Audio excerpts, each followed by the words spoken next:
مشاهدينا في كل مكان، اسعدتم اوقات نشرة الاخبار نقدمها لكم من تلفزيون دولة ارتريا، نسهلها بالعناوين.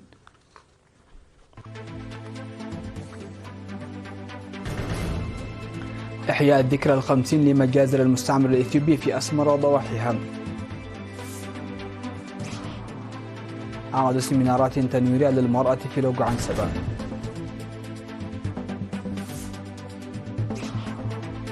تنظيم انتخابات إدارات الضواحي في مديرية قرورة.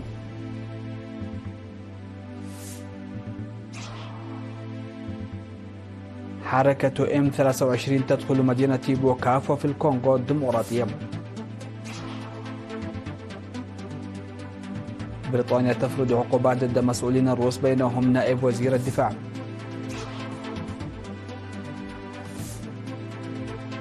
وزير الخارجية الصيني يؤكد أهمية التفاهم مع ألمانيا.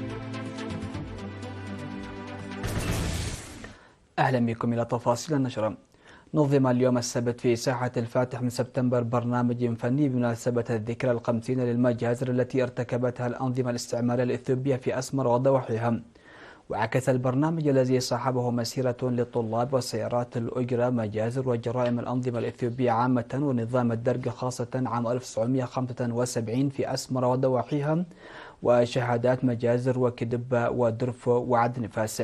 وقال السيد أسمروم تساقا برهان الذي ألقى كلمة اللجنة المنظمة للبرامج الذي شارك فيه الوزراء وكبار المسؤولين في الحكومة والجبهة والسفراء والدبلوماسيين المعتمدين لدى البلاد وآلاف المواطنين، قال إن الأنظمة الاستعمارية الإثيوبية نفذت كل الجرائم والمجازر الفظيعة لإركاع الشعب الإرتري للاستعمار ومنع الدعم الشعبي من الثورة الإرترية لمحوها، مشيرا إلى أن إحياء الذكرى هي كي لا تنسى مع الوقت ومعرفة الأجيال الحديثة بها. من جانبه أوضح حاكم الإقليم الأوسط السيد فساهي حيلي أن نظام الدرج الاستعماري أودى بحياة أكثر من 11 ألف شخص في المجازر التي ارتكبها في أسمر وضواحيها وفي 57 قرية. وشكر كافة المساهمين لإنجاح البرنامج. وكان معرض للصور قد نظم مناسبة الذكرى الخمسين للمجازر الجماعية المنفذة في أسمر وضواحيها. عقدت رئيسة الاتحاد الوطني للمرأة السيدة تخاتص ميكائيل سيمينارات من 11 وحتى 13 من فبراير لسكان 13 إدارة الضاحية في مديرية لوغو عنسبة حول دور المرأة في التنمية. شرحت السيدة تخا في السيمينارات التي شارك فيها أيضا أعضاء الفرقة العسكرية 17 شرحت دور ومساهمة المرأة قبل وبعد الاستقلال، داعية المرأة ليكون لها الدور الرائد في المرحلة الجديدة عامة وتوجيه واسترشاد المرأة الشابة خاصة. وذكرت مسؤولة الاتحاد الوطني للمرأة في إقليم الكاشبركة السيدة يحدقا يوهنس ومسؤولة الاتحاد في مديرية لوغو عنسبة السيدة سيجا ويني قبر سلاسي ذكرن قوة التنظيم والتأطير مشيدات بالمشاركة الجيدة للمرأة في البرامج التنموية. وطالبت الاجتماعات بفتح الاتحاد فرص القروض للعضوات وإقامة مركز ترفيهي للشابات. وأكد مدير مديرية لوغو عنسبة السيد أبراهام حقوس وجود تقدم تنموي جيد بالمشاركة الشعبية العامة في المديرية، وشكر المشاركة المتفانية لعضوات الاتحاد الوطني للمرأة. هذا وتفقدت رئيسة الاتحاد الوطني للمرأة السيدة تخاتص ميكائيل السدود المشيدة والتي قيد التشييد في إدارات ضواحي مقركة وليبان وعدن أمن ودرسناي. أعلن فرع برنامج الادخار والقروض المصغرة في الإقليم الجنوبي في التقييم الذي أجراه يوم 13 من فبراير، أعلن أن زيادة سداد القروض بنسبة 29% في عام 2024. وأوضح نائب مسؤول الفرع السيد تسفاي كستي ارتفاع مبلغ القروض المسدد من 23.3 مليون إلى 30 مليون، وزيادة القروض المقدمة من 25.5 مليون إلى 32.1 مليون، وعدد العملاء من 6998 إلى 9548 العام الماضي. وقال إن عدد البنوك الريفية ارتفع إلى 151 مع افتتاح بنكين ريفيين جديدين في منطقتي عونا عندهم في مديرية صرونا وعراوتي في مديرية عرزة. وعرضت مسؤولة المحاسبة في الفرع السيدة ليديا هيلي ميكائيل الأنشطة المالية للفرع بالتفصيل، وحثت على تنظيم الدورات التدريبية ودمج المعدات اللازمة لضمان الكفاءة والفعالية. وقال القائم بأعمال المدير التنفيذي لبرنامج مول السيد تافلا أسمرام إن أنشطة مول سجلت نموا مرضيا تماشيا مع رؤية وأهداف البرنامج.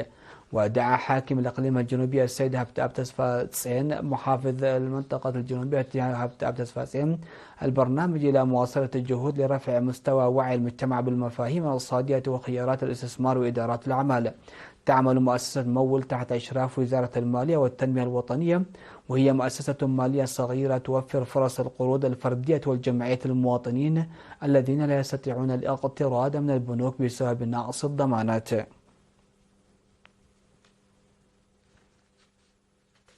نظمت من الأول وحتى 12 من فبراير انتخابات إدارات الضواحي ورجال القرى في 8 إدارات ضاحية في مدينة قرورة. وأوضح مدير المديرية السيد إدريس علي انتخاب 53 إداريا ولجان قرى بينهم 8 امرأة، مشيرا إلى أن انتخابات إدارات 3 ضواحي ستجري بعد عودة السكان المترحلين. تضم مديرية قرورة 24 قرية في 11 إدارة ضاحية يقطنها أكثر من 25 ألف نسمة. قيم المجلس المركزي للجمعية الوطنية لذوي الإعاقة الذهنية وتخلف النمو والبرامج المنفذة عام 2024 في اجتماع عقده في أسمر يومي 13 و14 من فبراير. وأوضحت رئيسة الجمعية السيدة يبرأ لم يعبي أن الجمعية تعمل في تأطير المعاقين ذهنيا وضمان حقوقهم. وقدمت في الاجتماع تقارير عن فروع الجمعية في الأقاليم الستة، حيث تم الإشارة إلى أن عدد الأعضاء ارتفع عام 2024 إلى 6109 عضو من 4830 عضو عام 2023، وكذلك زيادة الجالسين في مقاعد الدراسة إلى أكثر من 1000 طالب وتقديم الدعم العيني للمحتاجين. ودعا لاجتماع المجتمع والآباء خاصة للاستفادة من الفرص المتاحة من الجمعية والحكومة.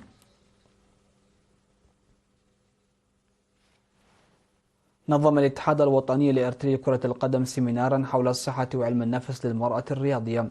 وأوضحت مسؤولة مراقبة كرة القدم النسائية السيدة ميلاشو إسحاق في السيمينار المقام في أسمر يوم 14 من فبراير بحضور ممثلي 12 فريق كرة قدم نسائي أن الهدف من السيمينار هو تدريب النساء الرياضيات على الأخلاق السليمة وتأمين مستقبلهن.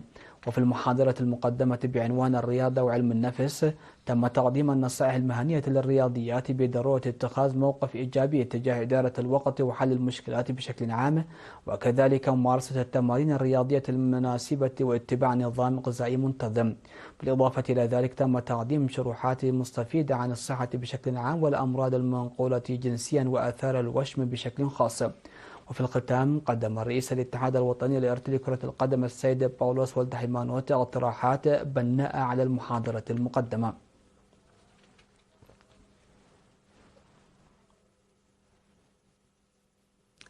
تلقى 78 شابا من مديرية عدخالة في الإقليم الجنوبي دورة تدريبية في الرقص لأكثر من شهر نظمها قسم الثقافة والريادة بالتعاون مع الاتحاد الوطني للشباب والطلبة ومكتب التعليم في الإقليم. وأوضح مسؤول مكتب الثقافة والريادة في مديرية عدخالة السيد فيليمون جابريسوس في مراسم التخريج في 13 من فبراير أوضح أن الرقص يعكس هوية وحياة المجتمع، مشيدا بتنظيم الدورات التدريبية. من جانبه دعا المدير العام لقسم الثقافة والريادة في الإقليم الجنوبي السيد أبراهام يوهانس المتدربين إلى تطوير المعرفة المكتسبة. وذكر مدير مديرية عدخالة بالإنابة السيد تسفي أبراهام أهمية التدريب المقدم للحفاظ على التراث.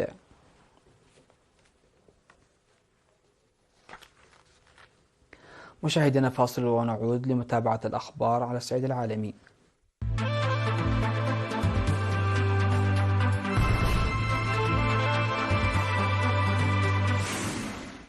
أهلا بكم على الصعيد العالمي. دخلت حركة M23 المتحالفة مع القوات الرواندية إلى مدينة بوكافا عاصمة إقليم جنوب كيفا في شرق جمهورية الكونغو الديمقراطية وفق مصادر أمنية وإغاثية.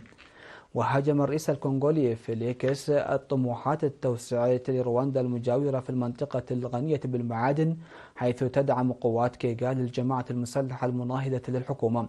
وقالت المصادر من بوكافو أن مقاتلين من الحركة المسلحة التي تقاتل الجيش الكونغولي دخلوا المدينة التي يبلغ عدد سكانها 1,000,000 نسمة عبر الأحياء الشمالية الغربية من دون أن تبدي القوات المسلحة الكونغولية مقاومة تذكر. وقبلها بساعات سيطرت الحركة المسلحة على المطار الإقليمي، وهو موقع استراتيجي تتمركز فيه القوات المسلحة الكونغولية، ويقع على بعد نحو 30 كيلومترا من المدينة.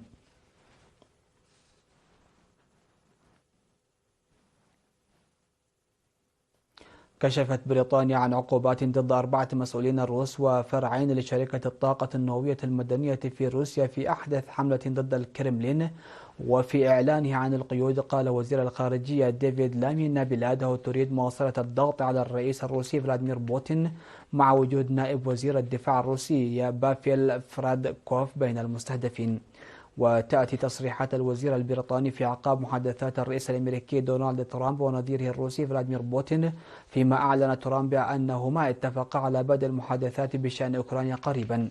أثارت هذه التطورات قلق كييف وحلفائها الأوروبيين من إمكانية إتمام الاتفاق من دون علمهم.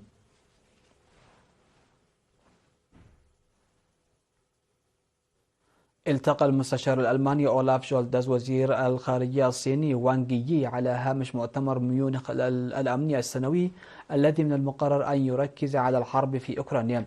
وقال وانغ أن الصين تعتقد أن جميع الأطراف المعانية بالصراع الروسي الأوكراني يجب أن تشارك في محادثات السلام، مشددا على دور أوروبا فيها بعد موجة من الرسائل الأمريكية حول كييف إنهاء الحرب أو حول كيفية إنهاء الحرب. كما أبلغ وانغ الاتحاد الأوروبي أن الصين مستعدة لتعزيز التواصل الاستراتيجي مع الكتلة وتعزيز التفاهم المتبادل وتحقيق المزيد من الاستقرار في العالم، وفقا لتصريحات أدلى بها لمسؤولة سياسة الاتحاد الأوروبي كاغا كالاس. الخبر الأخير: ضرب زلزال مدينة سوتشي جنوب روسيا من دون الإبلاغ عن تسجيل خسائر بشرية أو مادية. وأفادت دائرة الطوارئ الإقليمية الروسية في بيان أن زلزالا بقوة 4.4 درجة على مقياس ريختر ضرب مدينة سوتشي، ولم يتسبب في أضرار في البنية التحتية، ولم تسجل إصابات، وجميع خدمات الإمداد تعمل بشكل طبيعي. وشهدت مدينة سوتشي في بداية العام الحالي سلسلة من الهزات الأرضية ناتجة عن تململ في جبال القوقاز.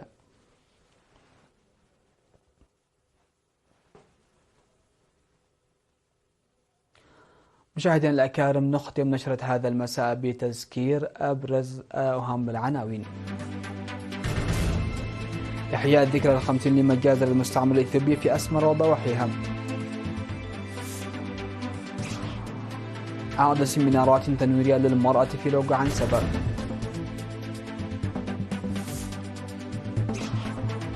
تنظيم انتخابات إدارات الضواحي في مدينة قرورة.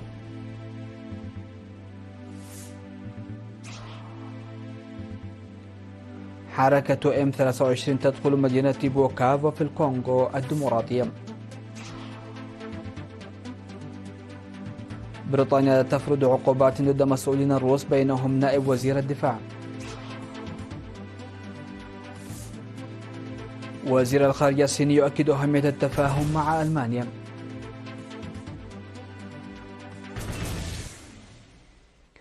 سادتي سيدات، هكذا نكون قد وصلنا وإياكم لنهاية نشرة هذا المساء. هذه تحيات وتحيات الفريق العامل، ودمتم في أمان الله.